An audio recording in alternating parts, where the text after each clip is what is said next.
ரீதியாக கலாச்சார பண்பாட்டு ரீதியாக முரண்பாடுகளும் வேறுபாடுகளும் இருக்கின்ற சந்தர்ப்பத்திலும் கூட மனிதர்கள் என்கின்ற அந்த ஒற்றை புள்ளியில் நாங்கள் எல்லோரும் இணைந்திருக்கின்றோம் என்பதை இந்த நிகழ்வு தெளிவாக எடுத்து காட்டிக் கொண்டிருக்கின்றது.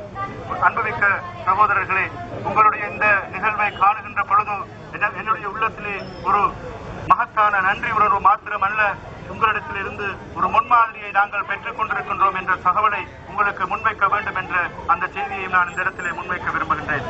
தமிழ் சமூகத்தின் அந்த போராட்டம் இவ்வளவு காலமும் நீண்டு தொடர்ந்து வளர்ந்து வந்திருக்கிறது என்றால் அந்த போராட்டத்தின் பின்னணியிலே இருக்கின்ற அந்த நியாயம், அந்த நீதி கேட்கின்ற தன்மை, தங்களுடைய சுதந்திரத்தையும் உரிமையையும் கோருகின்ற அந்த துணிகரமான நிலைப்பாடுதான் அவர்களுடைய போராட்டத்தை நிலைநிறுத்தி வைத்திருக்கிறது.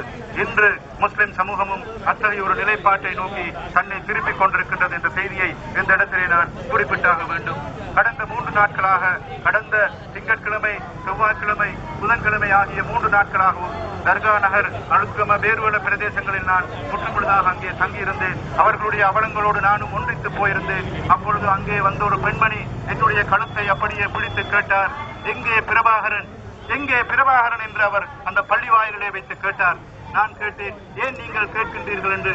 பிரபாகரன் இருந்தால் எங்களுக்கு இத்தகைய ஒரு பாதிப்பு ஏற்பட்டிருக்காது என்ற கருத்தை அந்த தாயார் தெரிவித்தார். நான் சொக்கி போனேன். அந்த அளவிற்கு தமிழ் மக்களுடைய போராட்ட உணர்வு முஸ்லிம்களை இதுவரை காப்பாற்றி இருக்கின்றது என்ற செய்தியை அந்த தாயாரிடமிருந்து நாங்கள் பெற்றுக்கொண்டோம். உண்மையில் சகோதரர்களே, முஸ்லிம்களுடைய பொருளாதாரம் அங்கே இலக்கு வைத்து தாக்கப்பட்டிருக்கிறது.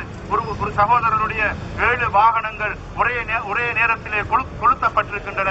இன்னும் ஒரு சகோதரருடைய 1000 ஆடுகள், ஆஸ்திரேலியாவிலிருந்து தருவிக்கப்பட்ட 1000 ஆடுகளை அவர்கள் ஓட்டிச் சென்றிருக்கின்றார்கள். இன்னும் ஒரு கோழி பண்ணையிலே 5000 கோழிகளை அடித்து எரித்துக் கொண்டிருக்கின்றார்கள். இது அனைத்தும் எதை காட்டுகிறது என்றால் முஸ்லிம்களுடைய பொருளாதாரத்தில்